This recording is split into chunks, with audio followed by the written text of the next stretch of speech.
Welcome to Conversations Live. For more than a decade, we've brought you the best in books, entertainment, celebrity interviews, and current events. When the movers and shakers of the world have something to say to you, they say it to us first.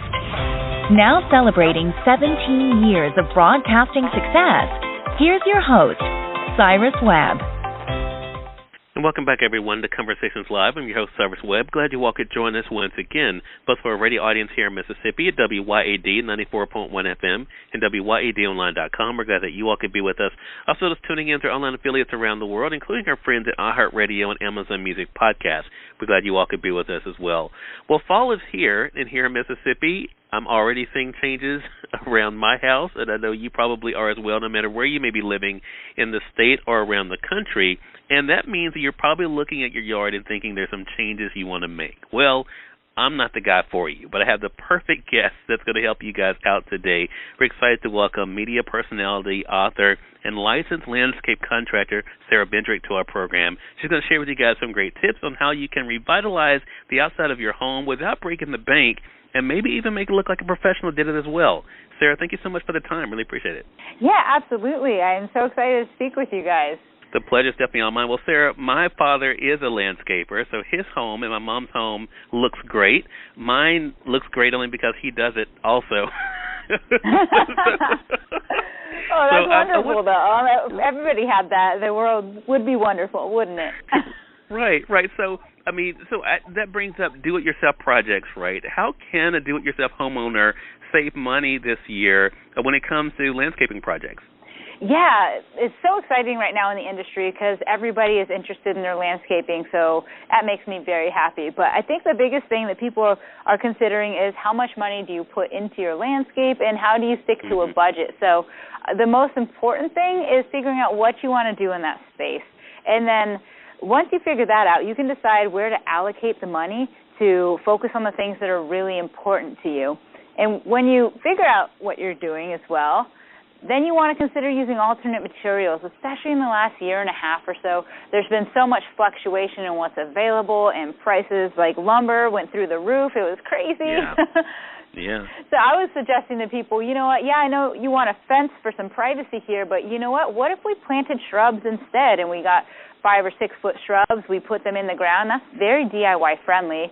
And another thing you could do is do a planting wall, which is where you get recycled plastic containers and you hang them on a frame structure, and you stick a bunch of 1-gallon plants in there, and you can add a lot of texture and color, and it's just beautiful, really. But if you're doing these things, you also need to make sure that you're going to maintain your landscape. So I've been working with Steel.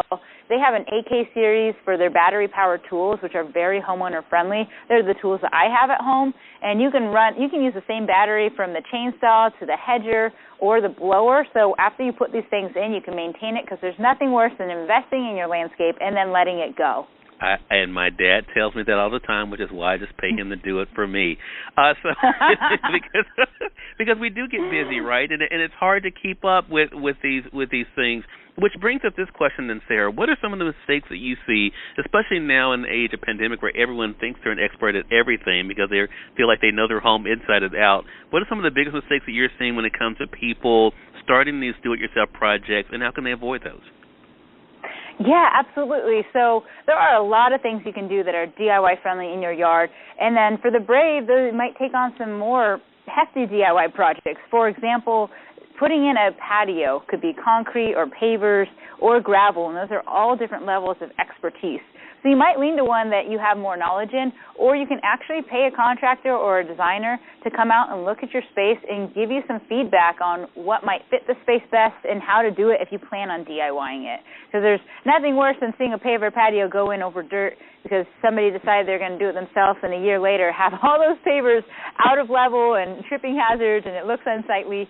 So if you're going to do it, you want to do it once and right. And you might decide, you know what, for this one, I might just hire this out, or you know what, I'm going to research it and put the right base material in and knock this project out and save some money.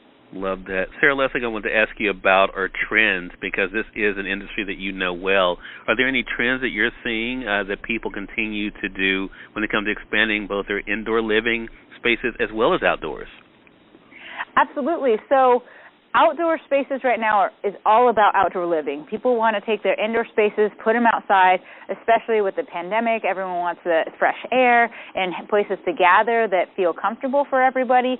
So things that are trending are fire pits, and one thing you could do is put in a permanent one where you run the gas line and build it out of masonry, and it can be beautiful. But if you're on more of a budget, you could take a prefab fire pit that you either buy online or in a local store and literally place it in the middle of your patio. And if it's wood burning, you don't really have any other setup other than maybe some cleanup when you're done. And that's a great centerpiece for your outdoor space. And then you want to come in with like DIY projects as well to add that personal touch, because you can always hire out your landscape, but a lot of landscapes, I think, miss that personal touch. So there are things like taking logs from your landscape and cutting them and drilling in the center, and you could put landscape lights, solar lights in them, and put those along the side of the patio. Or if you got those same logs and drilled out a bigger hole, you could actually plant them out and create a really sweet little planter that adds a lot of personality. And Zach can show you exactly how to do it if you go online to DIYtipswithSara.com, and that's Sarah without the H.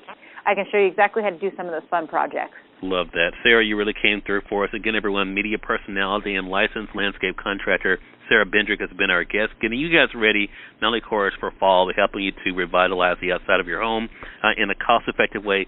Sarah, really appreciate these tips. If you don't mind, give that website out again, please. Absolutely. It's DIYtipswithSara.com, and that's Sarah without an H. All right, and we'll make sure that we link that up for our podcast audience as well. Sarah, again, appreciate you and looking forward to our next conversation together. Absolutely. It was a pleasure. Same here. And we thank your audience for tuning in to another great segment of Conversations Live. Until next time, I'm your host, Cyrus Webb, saying as always, enjoy your day, enjoy your life, enjoy your world. Thank you all for choosing Conversations Live, and let's go make today amazing. Take care.